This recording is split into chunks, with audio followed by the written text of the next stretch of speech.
복된 날입니다. 주님의 은혜가 가득하시기를 축복합니다. 히브리서 6장을 봉독해 드리겠습니다.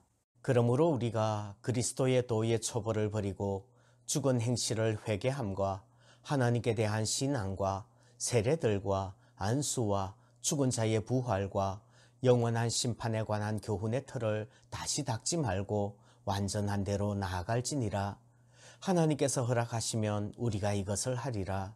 한번 빛을 받고 하늘의 은사를 맛보고 성령에 참여한 바 되고 하나님의 선한 말씀과 내세의 능력을 맛보고도 타락한 자들은 다시 새롭게 하여 회개하게 할 수 없나니, 이는 그들이 하나님의 아들을 다시 십자가에 못 박아 드러내놓고 욕되게 함이라. 땅이 그 위에 자주 내리는 비를 흡수하여 밭가는 자들이 쓰기에 합당한 채소를 내면 하나님께 복을 받고, 만일 가시와 엉겅퀴를 내면 버림을 당하고 저주함에 가까워 그 마지막은 불사름이 되리라. 사랑하는 자들아, 우리가 이같이 말하나 너희에게는 이보다 더 좋은 것, 곧 구원에 속한 것이 있음을 확신하노라.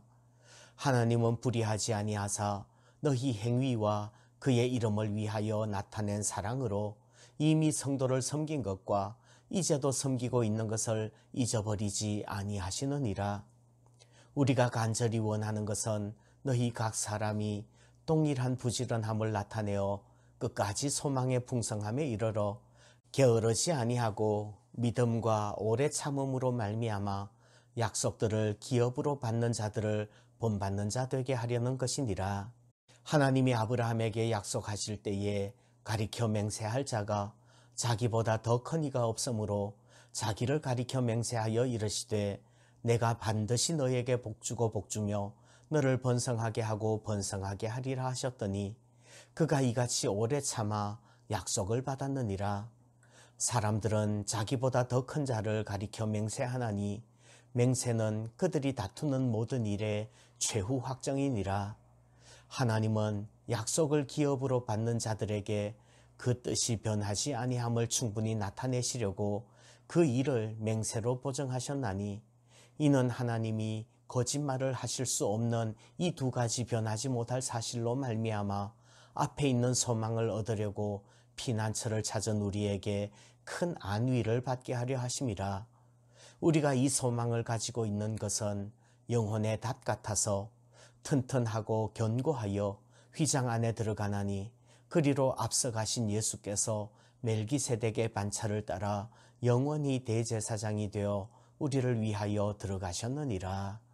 아멘.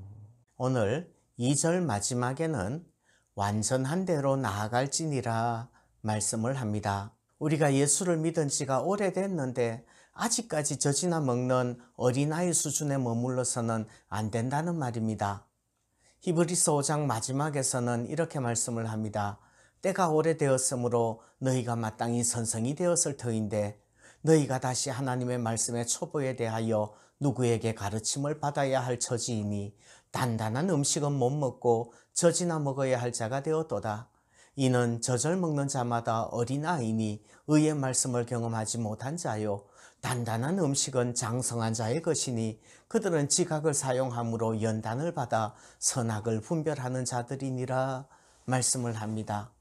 이제 우리의 신앙이 성숙한 데까지, 온전한 데까지 자랄 수 있기를 소원합니다. 그러면 우리의 신앙은 어떻게 완전한 데까지 나아갈 수 있을까요? 첫 번째, 도의 초보를 버려야 합니다. 1절 말씀에서는 그러므로 우리가 그리스도의 도의 초보를 버리고 말씀을 합니다. 도의 초보라는 것이 무엇입니까?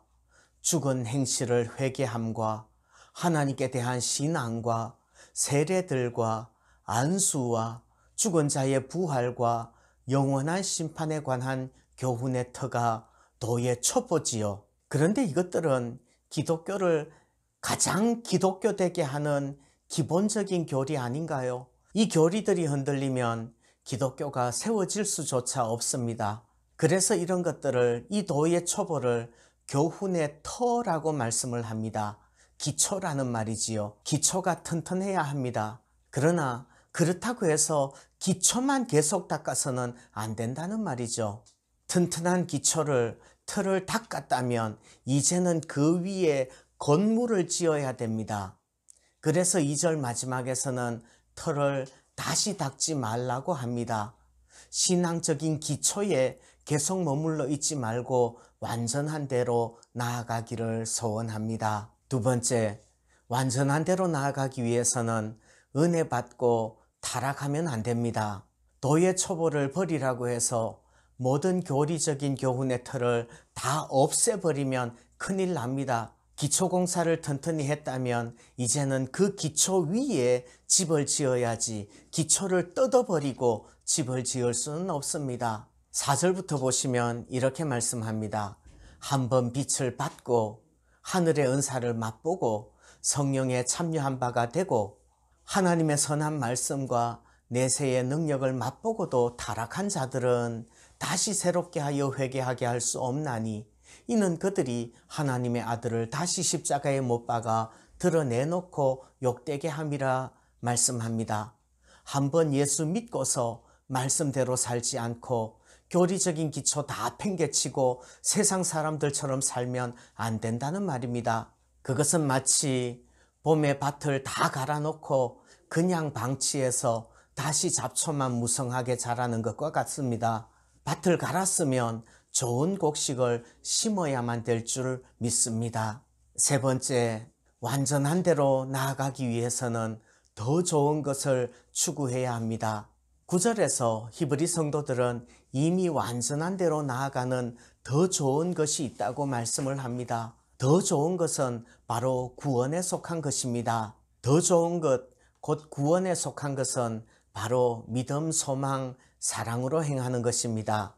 10절 말씀처럼 주님의 이름을 위한 사랑으로 성도를 섬기는 것이 도의 초보를 넘어 완전한 대로 나아가는 신앙입니다. 또 11절 말씀처럼 소망이에요. 끝까지 소망의 풍성함에 이르도록 부지런함을 나타내는 것이 도의 초보를 넘어 완전한 대로 나아가는 신앙입니다. 12절 믿음이지요.